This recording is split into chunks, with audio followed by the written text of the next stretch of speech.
18 வயதுக்கு மேற்பட்டவர்கள் இதை வாசித்தால் நன்று, ஏனெனில் அவர்களுக்கு மட்டும்தான் இது புரியும். காலை நேரம். அலுவலகத்திற்கு கிளம்பியாக வேண்டும். நான் செய்தித்தாளை எடுத்து பார்க்கிறேன். கண்ணீர் அஞ்சலி அறிவிப்பில் எனது புகைப்படம். ஐயோ, என்ன ஆயிற்று எனக்கு? நான் நன்றாகத்தானே இருக்கின்றேன். ஒரு நிமிடம் யோசிக்கின்றேன். நேற்று இரவு படுக்கைக்கு செல்லும் பொழுது எனது இடது மார்பில் கடுமையான வலி ஏற்பட்டது. ஆனால் அதன் பிறகு எனக்கு எதுவும் நினைவில் இல்லையே. எனக்கு நல்ல தூக்கம் என்று நினைக்கிறேன். காஃபி வேண்டுமே. என் மனைவி எங்கே? மணி 10 ஆகிவிட்டது. என் பக்கத்தில் படுத்திருந்த யாரையுமே காணுமே. அது யார்? கட்டிலில் கண்மூடி அசைவின்றி, ஐயோ நானா? நான் தான். அப்படியானால் நான் இறந்து விட்டேனா என் கதறார். என் அறைக்கு வெளியே கூட்டம். உறவுக்காரர்கள், நண்பர்கள் கூடியிருந்தார்கள். பெண்கள் எல்லோரும் அழுது கொண்டிருந்தார்கள். ஆண்கள் சோக கப்பி முகத்துடன் இறுக்கமாக நின்றிருந்தார்கள். தெரு ஜனங்கள் உள்ளே வந்து என் உடலை பார்த்துவிட்டு போகிறார்கள். என் மனைவிக்கு சிலர் ஆறுதல் சொல்கிறார்கள். குழந்தைகளை கட்டிப்பிடித்து அழுகிறார்கள். நான் இறக்கவில்லை, இங்கே இருக்கிறேன் என்று கத்தினேன். ஆனால் என் குரல் யாருக்குமே கேட்கவில்லை. என் உடல் அருகே நான் நிற்பது கூட யாருக்குமே தெரியவில்லை. ஐயோ, நான் என்ன செய்வேன்? நான் எப்படி அவர்களுக்கு தெரிவிப்பேன்? நான் மீண்டும் என் படுக்கை அறைக்கு சென்றேன்.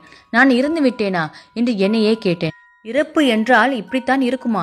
என் மனைவியும் அம்மா அப்பா அடுத்த அறையில் அழுது கொண்டிருந்தார்கள். என் மகனுக்கு என்ன நடக்கிறது என்பதே விளங்கவில்லை. எல்லோரும் அழுவதால் அவனும் அழுது கொண்டிருக்கிறான். நான் அவனை மிகவும் நேசிக்கிறேன். அவனை பிரிந்து என்னால் இருக்கவே முடியாது. என் மனைவி பாசமும் பிரிவும் கொண்டவள். எனக்கு தலைவலி என்றால் கூட அவள் அழுவாள். அவளை பிரிய போவதை என்னால் நினைத்து கூட பார்க்க முடியவில்லை. என் அம்மா நான் குழந்தைக்கு தாயான பொழுதும் இன்னமும் என்னை குழந்தையாகவே பார்ப்பவள். அப்பாவோ கண்டிப்பானவர் என்றாலும் அந்த வார்த்தைகள் ஒவ்வொன்றிலும் பாசமே நிறைந்திருக்கும். இதோ ஒரு மூலையில் நின்று அழுது கொண்டிருப்பவன். அட, என் நண்பன் பகையை மறந்து வந்திருக்கிறானே. சிறு தவறான புரிதல் எங்களை பிரித்து விட்டதே. இருவரும் பேசி 1 ஆண்டுக்கு மேலாகிறது. அவனிடம் மன்னிப்பு கேட்க வேண்டும் என்று தோன்றுகிறது. அருகில் சென்று அவனை அழைக்கிறேன். ஆனால் என் குரல் அவனுக்கு கேட்கவே இல்லை. என் உடலை பார்த்து தேம்பி தேம்பி அழுது கொண்டிருக்கிறான். ஆம், நான் தான் இறந்து விட்டேனே. அருகில் மாட்டப்பட்டிருக்கும் சாமி படங்களை பார்க்கிறேன். ஓ கடவுளே, எனக்கு இன்னும் சில நாட்கள் கொடுங்கள். நான் என் மனைவி, பெற்றோர்கள், நண்பர்களிடம் எவ்வளவு அன்பு வைத்துள்ளேன் என்று வெளிப்படுத்த வேண்டும். என் மனைவி அறையில் நுழைந்தாள். நீ அழகாக இருக்கிறாய் என்று நான் கத்தினேன். அவளால் என் வார்த்தைகளை கேட்கவில்லை. உண்மையில் இதற்கு முன்னால் இவ்வாறு நான் சொன்னதே இல்லை. கடவுளே, நான் கதறினேன், அழுதேன். தயவுசெய்து இன்னும் ஒரு வாய்ப்பு. என் குழந்தையை கட்டி அணைக்க, என் அம்மாவை ஒரு முறையாவது சிரிக்க வைக்க, என் அப்பா என்னை பெருமையாய் நினைக்க வைக்க, என் நண்பர்களிடம் நான் மன்னிப்பு கேட்க. இப்பொழுது நான் அழுதேன். திடீரென்று என் உடல் பிடித்து யாரோ உலுக்கினார்கள்.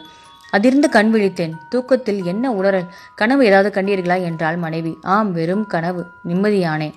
என் மனைவியால் தற்பொழுது நான் பேசுவதை கேட்க முடியும். இது என் வாழ்க்கையில் மகிழ்ச்சியான தருணம். அவளை கட்டி அணைத்து, இந்த பிரபஞ்சத்திலேயே நீதான் மிகவும் அழகான பெண்.